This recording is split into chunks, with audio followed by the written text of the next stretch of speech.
사실 1분기 저희 뭐 코스피도 마찬가지고 증시가 이렇게 막 좋지는 못했었는데 그래도 막 폭주한 종목들이 좀 있잖아요. 이런 종목들의 좀 특징이 있나요? 이런 종목들은 뭐 대표적으로 이제 섹터 관점에서 말씀을 드리면은 네.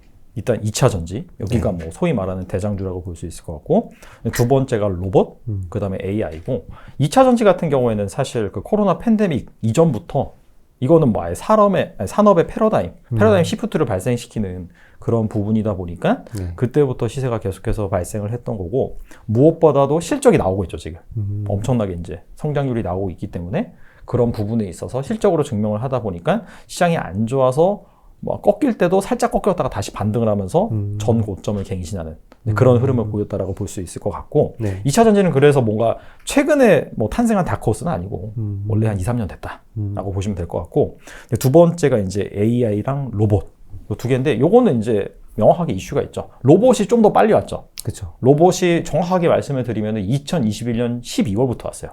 21년 12월. 그때가 이제 시작이, 이제 제가 기억하기로는 삼성전자가 그 로봇 태스크 포스라고 있는 그 부분을 사업부로 아예 격상시켜 버렸어요. 네. 그때부터 이제 본격적으로 로봇 투자에 들어가겠다라고 밝히면서 증시에서 이제 로봇과 관련된 기업들의 주가가 이제 오르기 시작을 했죠. 근데 그게 끝이 아니라 그 다음에 이제 뭐 신제품, 뭐 제임스 H 뭐 관련해 가지고 뭐 보조 보행 로봇 이런 것도 이제 출시를 하고, CS나 이런 데서 그 다음에 2030년에 뭐 무인 공장 뭐 100% 한번 만들어 보겠다라고 발표가 나오고, 근데 그것뿐만 아니라 뭐 현대도 마찬가지고, 그다음에 두산도 마찬가지고, 그 다음에 뭐 하나도 마찬가지고, LG도 마찬가지고, 계속해서 이제 로봇에 투자를 한다라고 밝히면서 이거와 관련된 그런 기업들이 오르다가 올해 이제 1월 들어서는 삼성전자가 상장사 중에 레인보우 로보틱스라는 그 기업의 지분을 인수를 하고, 한 번만 인수한 게 아니라 최근에 한 번 더 한 다음에 경영진들의 지분을 사올 수 있는 콜옵션도 가져갔어요.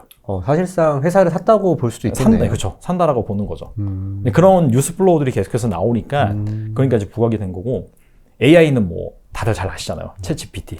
근데 그게 이제 사실 쏘아올린 공이죠. 그러면서 국내에서 이 AI 관련주들이 또 활개를 치고 있는 거고, 이게 이제 한 번으로 끝나는 게 아니라 지금 계속해서 나오고 있잖아요. 그러다 보니까 뭐 구글 쪽에서도 이제 조만간 내놓는다라고 하고, 우리나라에서는 네이버가 이제 7월인가요? 그때 이제 한국어 버전 내놓는다라고 하고, 그래서 여기서 이제 딱 중요하게 볼 수 있는 게 2차 전지는 그냥 이미 숫자가 찍히면서 어마어마하게 성장하는 그 섹터라고 보시면 되고, 그 다음에 로봇이랑 챗 GPT 같은 경우에는 아직까지 그 막 오르고 있는 그 관련주들의 숫자가 찍히는 건 아니에요.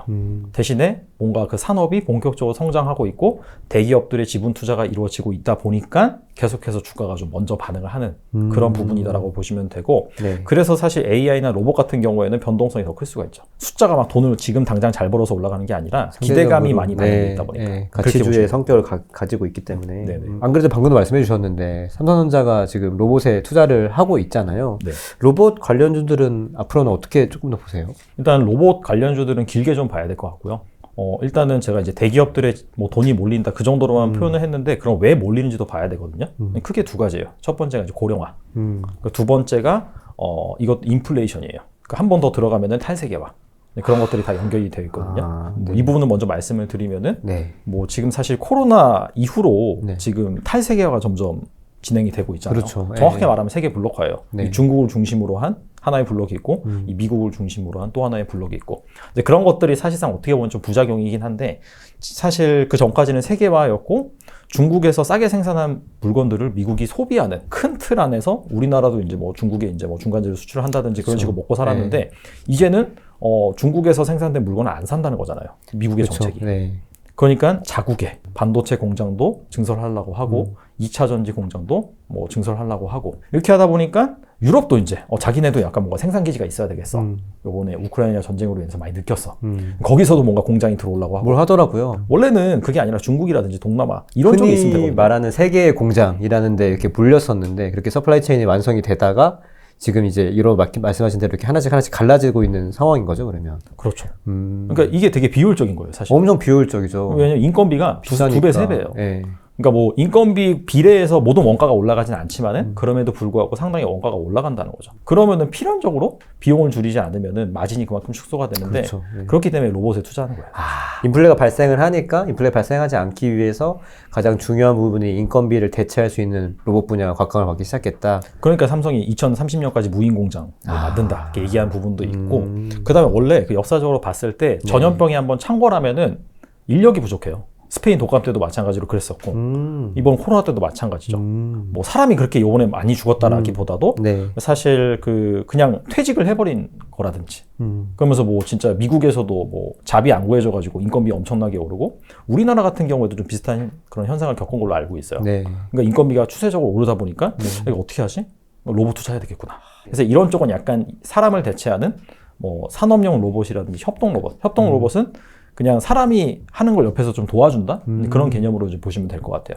그런 한 축이 있고 또 하나는 이건 옛날부터 있었어요. 고령화에 따라서 뭐 서비스용 로봇, 의료용 로봇, 왜 가정용 그 로봇. 식당 가면 이렇게 서빙해주는 그런 로봇 그런 거 그것도 이제 하나 들 수가 네. 있고 그 다음에 약간 좀 할아버지 할머니들이 나중에 몸이 불편해지면은 웨어러블 로봇이라고 맞아, 해서 들어봤어요. 뭐 입어서 뭐 네. 약간 보행이라든지 그 산업 현장에서 중노동을 하시는 분들을 약간 좀 덜어주는 수고를. 오, 그것도 그러네요. 근데 그런 것도 있겠네요. 있어요. 네. 그래서 약간 들 때 더 편하게 들 수 그러니까. 있게 해준다든지 자세를 잘 잡아준다든지. 그래서 약간 그 대기업들의 지출 행보를 보면은 삼성이랑 LG 같은 경우에 원래 가전을 만드는 기업이잖아요. 그래서 약간 서비스용 로봇 그쪽에 좀 치중하는 거예요. 그래서 사실 삼성전자가 인수한 레인보우 로보틱스 같은 경우에도 2015년에 미국 그 재난 뭐 로봇 안전 대회에서 우승도 차지했었고 핵심 부품이 있어요. 로봇이 뭐 모터 감속기, 뭐 구동 제어기 이런 것도 다 내재화한 기업이고 그러다 보니까 그런 것들이 자기 포트폴리오에 맞는 거죠. 그러니까 이제 인수를 한 거죠, 사실. 그래서 일단 삼성이나 LG 같은 경우에는 그런 쪽으로 간다라고 보시면 되고 그 밖에 뭐 두산이라든지 뭐 한화라든지 뭐 현대라든지 그런 쪽은 약간 협동 로봇이나 산업용 로봇 그쪽이 어차피 원래 하고 있는 비즈니스 자체가 그쵸. 약간 중장비 그쪽이잖아요. 네. 그래서 약간 그런 쪽에 포커스가 맞춰져 있다고 보시면 될 것 같아요. 이것도 다 특징이 조금씩 다르네요. 네. 그러면은 그 방금 로봇에 대해서 개괄적으로 말씀해 주셨는데 혹시 로봇 그 종목을 조금 알려줄 수 있나요? 그러니까 뭐 대표적으로 레인보우 로보틱스가 거의 대장주죠, 사실. 그러다 보니까 이거는 사실 실체가 뭔가 있어서 네. 앞으로 돈을 잘 벌 것이다라는 관점보다도 네. 방금 말씀드린 뭐 레인보우 로보틱스 같은 경우에 삼성전자의 지분 투자를 받은 기술력 있는 기업이다. 그래서 이거와 비슷한 기업들이 같이 부각을 받고 있다라는 차원에서 말씀을 드리면은 뭐 뉴로메카라는 기업도 있어요. 여기는 뉴로메카? 이제 한화 내지는 포스코 ICT가 인수해 갈 것이다. 그런 얘기가 있어요. 네, 그 제품 로봇 제품을 상용한 포트폴리오가 가장 많아요. 과기부에서는 장영실상도 수상을 했고 기술력은 네. 기본적으로 검증이 되어 있는 기업인데 상용화 로봇 제품이 상당히 많다라는 특징이 있고 최근에 또 나온 기사가 있는데 현대차가 국내에서 이 감속기 기업을 인수할 것이다라는 기사가 나왔어요. 그래서 이제 후보로 유력하게 거론되고 있는 기업이 SBB 테크라는 기업과 SPG라는 기업이 있어요. 이제 감속기가 두 종류가 있거든요. 네. 그러니까 감속기가 뭐냐면은 그냥 속도를 줄여주는 거예요. 아니 그게 왜 로봇의 핵심 중요해요? 부분인데? 되게 네. 중요하죠. 왜냐면은 이렇게 움직여야 되는데 이렇게 움직이면 안 되잖아요. 그렇죠. 그럼 뭐 물건을 부순다든지 사람을 다치게 한다든지 그래서 그 속도를 조절해 주는 게 되게 중요하거든요. 관절에 대한. 그리고 로봇이 정교해지면 정교해질수록 그 보스턴 다이나믹스에서 이족 보행 로봇, 사족 보행 로봇 보셨죠? 막 점프하고 막 덤블링하고 하는 거. 그런 것들이 다 힘을 다 조절해서 나오는 그러네. 거예요. 어차피 에너지는 충분하니까 그렇죠. 그거를 조절하는 게 굉장히 핵심 기술이네요. 어떻게 보면 우리 인간에 맞게 쓰려면은. 그렇죠. 그래서 그 감속기가 중요한데 감속기도 네. 종류가 두 가지가 있어요. 네. 하모닉 드라이브가 있고 그다음에 RV 감속기라는 게 있는데 네. RV 감속기 같은 경우에는 산업 현장에서 많이 쓰이는 약간 공장에서 쓰이는 되게 큰 감속기예요. 근데 그거보다도 지금 앞서 말씀드린 것처럼 협동 로봇이라든지 서비스용 로봇 같은 경우에는 그러니까 좀 작은 그런 감속기가 필요한데 그게 이제 하모닉 드라이브예요. 그래서 국내에서 상장사 중에서 이 하모닉 드라이브를 양산할 수 있는 기업이 이제 대표적으로 SBB 테크랑 SPG라는 기업이다. 근데 다시 한번 말씀드리지만은 얘네 사라 그런 말이 아니라 그렇다. 이미 SBB 테크 이런 기업들은 뭐 저점에서 거의 한 10배 가까이 올랐어요. 네, 그런 부분 때문에. 그럼 다른 섹터 한번 얘기를 한번 해보려고 하는데요. 지금 다들 잘 아시지만 챗 GPT가 엄청 또 날리고 AI 주식도 굉장히 지금 각광을 받고 있는데 AI 산업은 좀 어떻게 전망을 하시나요? AI는 본격적으로 개화하는 건 맞는 것 같아요. 왜냐면은 예전에 그 네. AI라고 한다면은 이세돌 구단가 그 알파고의 맞아요. 그 한 대국 시리즈였잖아요. 몇 년 됐죠? 그때도 막 AI가 막 활성화돼가지고 막 주가 엄청 오르고 했거든요. 네. 근데 그때는 사실 스쳐 지나가는 좀 테마였다라고 한다면, 근데 그 이유가 중요한데 그냥 알파고가 이긴 거거든요. 써먹을 데가 없어요. 뭔가 뭐 산업과 뭔가 우리 서비스에 결합을 시켜가지고 거기에서 돈을 벌 게 없었던 거예요, 사실 그때 당시에는. 근데 요번에 그 마이크로소프트가 투자한 오픈 AI에서 나오는 챗 GPT 같은 경우에는 정말 자기가 알아서 뭐 리포트도 쓰고 책도 쓸 수 있고 아예 진짜 일을 할 수 있다 보니까 상당히 많은 부분에서 인력을 어느 정도 대체할 수 있다든지 그러니까 효율성이 발생을 한 거죠. 그러다 보니까 이게 돈이 되는구나 라는 부분이 인식이 되면서 관련 기업들이 부각을 받는 거고 그 다음에 추가적으로 계속해서 얘기가 나오잖아요. 뭐 아마존도 뭐 한다더라, 뭐 메타도 뭐 한다더라, 구글도 출시한다더라 그런 얘기가 나오면서 이제 AI가 진짜 본격적으로 돈을 벌기 시작했다라고 이제 볼 수 있는 부분이고 AI 관련 같은 경우에는 국내에서 부각받는 주식들이 많이 있긴 해요. 근데 이것도 사실 그 아까 말씀드린 것처럼 시총이 좀 작고 그 다음에 뭐 기술력은 있긴 있지만은 뭔가 그 오픈 AI에서 만드는 챗 GPT처럼 초거대 AI를 하는 기업들이 아니라 그냥 AI 딱지가 붙은 기업이라고 보시면 돼요. 어떻게 보면 약간 테마성도 있는 거예요. 그러면? 테마성 있긴 있지만은 그렇다고 해서 완전히 테마주라고 볼 수는 없긴 해요. 왜냐하면은 AI 그런 서비스를 하면서 사업을 하고 있고 실제로 그 대기업들의 지분 투자를 받아서 특정 영역에서는 성과를 내고 있는 기업들이기 때문에 뭐 대표적으로 뭐 이 대장주 코난 테크놀로지가 있죠. 여기도 거의 저점 대비 한 7, 8배 정도 엄청 올랐더라고요. 여기가 이제 그 최대 주주가 SK 커뮤니케이션즈. 그 다음에 최근에 한국 항공우주로부터 지분 투자를 받았어요. 그러니까 그 코난 테크놀로지의 AI 기술을 활용을 해서 그 기업들이 뭘 하겠다는 거거든요. 그러니까 당연히 실체는 있긴 있는 거죠. 그쵸. 그리고 사실 나머지 AI 기업도 되게 많긴 많은데 전반적으로 다 비슷합니다. 자연어 처리를 할 수 있는 AI 기술을 가지고 있고 자연어 처리라고 한다면 인간의 언어를 컴퓨터가 이해를 해서 분석을 해서 답을 해준다든지 아무튼 인간의 언어를 어느 정도 이해를 해서 그걸 가지고 뭐 자기가 대답을 한다든지 솔루션을 제공해준다든지 그런 능력을 이제 자연어 처리라고 보시면 되고 영상 비전 기술 그러니까 영상을 보고 이제 판독을 할 수 있다든지 그러니까 그런 것들을 다 가지고 있어요. 대부분 그 AI 관련된 그런 기업들이 그래서 이제 뭐 코난 테크놀로지도 있고 최대 주주가 네이버에서 하는 그 스노우 인 기업인 뭐 알체라라는 기업도 있고 그 다음에 카카오가 지분을 가지고 있는 바이브 컴퍼니라는 기업도 있고 근데 이 기업들은 다 그러니까 매출은 당연히 뭐 성장하고 있고 하지만은 이익단에서는 뭐 아직은 좀 적자 단에 있는 기업들이 많다라고 보시면 돼요. 그래서 뭐 이 기업이 뭐 돈 엄청나게 버는 주가만 보고 그렇게 이제 오해하시면 안 된다라는 부분이고 그 다음에 최근에 나오고 있는 챗 GPT라든지 그게 초거대 AI거든요. 엄청나게 그런 데이터를 가지고 학습을 시켜가지고 뭐 생성 AI라고 말도 하기도 하죠. 근데 그런 기술력은 없는 애들이에요, 애들은. 가질 수가 없죠. 왜냐하면 그런 기술력은 정말 마이크로소프트라든지 뭐 구글이라든지 우리나라로 치면 네이버라든지 그런 기업들 사이즈 정도 돼야지 투자해서 거동할 수 있는 부분이기 때문에 그래서 그거는 약간 좀 구분해서 보실 필요는 있다.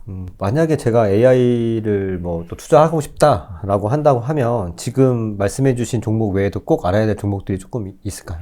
사실 제가 방금 말씀드린 그런 기업들은 뭐 꾸준히 뭐 장투로 가져간다라기보다도 현재 시장에서 각광받고 있는 그런 주식이고 오히려 제가 봤을 때 약간 트레이딩의 영역이 아닐까. 근데 반면에 이제 뭔가 좀 장기적으로 뭔가 좀 꾸준하게 안전하게 볼 수 있는 주식들이라고 한다면은 뭐 당연히 이제 그런 초거대 AI를 가지고 뭔가 서비스단에서 활용할 수 있는 기업들.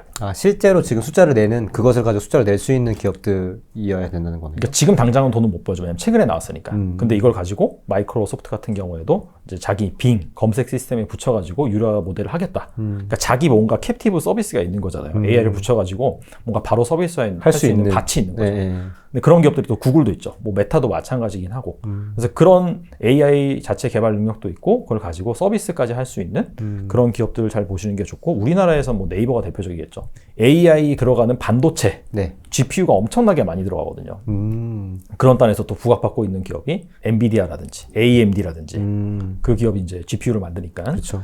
그 다음에 어차피 그 기업들이 만든다는 거는 설계를 하는 거고 만들어준 건 따로 있잖아요. 그래서 약간 그런 기업들을 보는 게 제가 봤을 때 오히려 안전하다. 주식은 잘 모르는데 내가 뭐 이런 초거대 AI, 생성형 AI에 투자를 하고 싶어 라고 한다면은 차라리 제가 방금 말씀드린 그런 기업에 약간 간접적으로 투자한 게 낫지 않을까. 그게 조금 더 안전할 수 있겠네요.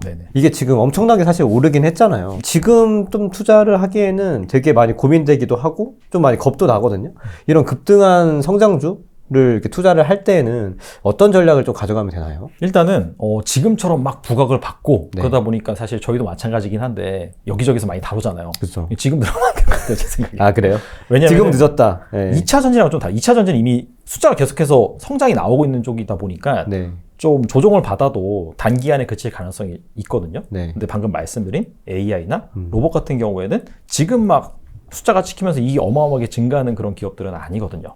그래서 기다린 다음에 약간 이런 거에 대한 관심이 좀 뜸할 때 이제 그때 약간 투자 시점으로 가져가는 게 어떨까 그게 아니라 아니, 나는 그런 타이밍을 맞추는 그런 스타일이 아니야. 나는 그냥 괜찮은 그런 기업들 여러 개 엮어가지고 그냥 한 번에 쭉 투자를 하고 잊어버리고 살래. 네. 뭐 그런 분들이라면은 지금 투자하셔도 되는데 그러면 이제 이런 것들을 언제까지 가져갈 것이냐 그런 부분도 되게 중요하잖아요. 그쵸. 보통 보면은 이제 그 뭐 경제나 투자 쪽에서 이제 봤을 때 뭔가 신기술이 나와서 그게 이제 보급이 돼가지고 대중화되는 시점 뭐 이런 것들을 이제 가르는 기준이 캐즘이라고 해요. 캐즘. 원래 지질학에서 나온 용어인데 그게 이제 그 뭐 경제학 쪽에서 보면은 한 15% 내외 정도? 그러니까 침투율, 보급률이 한 15% 정도 내외 정도 되면은 본격적으로 대중화가 확 된다는 거예요. 그 전까지는 약간 얼리 어댑터들이 사용을 하다가 그 정도 보급률이나 침투율을 넘어서면은 그때부터 본격적으로 확 확산이 된다는 거죠.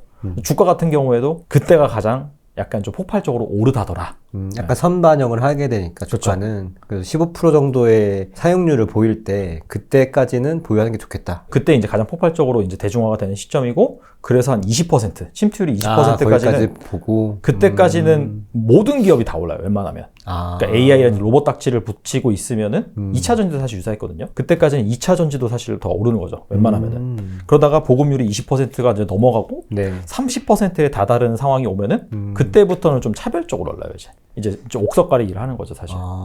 그럼 그 말씀하신 대로 섹터가 다 같이 오르는데 지금 저희 한 분기에 이제 1분기에는 2차 전지가 뭐 에코프로는 엄청 오르고 다른 거 아마 안 오르고 그러기도 했잖아요. 근데 그런 거랑 지금 말씀하신 거 어떤 게 다른 거예요? 그건 약간 좀 디테일한 부분이긴 한데 왜냐면 작년에 에코프로가 못 올랐어요. 근데 그렇다고 해서 막 주가가 내린 건 아니거든요. 네. 그렇다고 해서 모든 기업이 10기업이 한 날 동시에 쫙 오르진 않잖아요. 그렇죠. 그러니까 네. 어떤 기업에 대한 호재가 나왔을 때 그 기업이 좀 먼저 반응한 게 있고 그 다음에 또 그 기업이 키 맞추기 하면서 이렇게 돌아가면서 올라오는 그런 부분이 있고 그래서 아무튼 간에 한 20%까지는 다 같이 오르더라.